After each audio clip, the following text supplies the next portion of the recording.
নমস্কাৰ সকলোকে। মই আজি ৰাতিপুৱাতে ৰেডি হৈ লৈছোঁ এফালে যাবৰ বাবে বিশেষ কেইটামান কাম হাতত লৈ। তাকে কামকেইটা কৰোঁ বোলো আজি ৰাতিপুৱাতে ওলাইছোঁ। চাওকচোন ৰাস্তাটো বহুত বেছি ভাল লাগিছে নহয়নে? ৰাতিপুৱা ৰ'দটোৱে মানে গোটেই পৰিৱেশটো একদম সুন্দৰ কৰি তোলে। তাৰপিছত আমি আহি এয়া কম্পিউটাৰ দোকানত সোমালোঁ। কেইটামান কাম কৰিবলগীয়া আছিলে। সেয়া কৰি মেলি লৈ ভণ্টি মই হোটেলত গ'লোঁ। হোটেলত গৈ ভণ্টিয়ে মিঠা ভাল পায় কাৰণে তাই ভুজিয়া লাড়ু দুটা খালে। তাৰপিছত মই চিঙৰা খালোঁ। মই বিশেষকৈ নিমখীয়া বস্তু খাই বহুত বেছি ভাল পাওঁ, সেইকাৰণে মই চিঙৰাটোকে খালোঁ।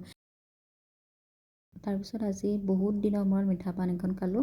তেনেকৈ খোৱা নহয়েই, আজি খালোঁ কিন্তু বহুত বেছি ভাল লাগিছে। ভণ্টিও অকণমান মোৰ পৰা লৈ খালে, তাই তেনেকৈ নাখায় বাৰু। তাৰপিছত দোকানত সোমালোঁ, অলপমান কিবাকিবি কাপোৰ ল'বলগীয়া আছিলে, সেয়া ল'লোঁ। লৈ গৈ ঘৰত আহিলোঁ। কিনো কাপোৰ আনিলোঁ ব'লক আপোনালোকক দেখুৱাওঁ।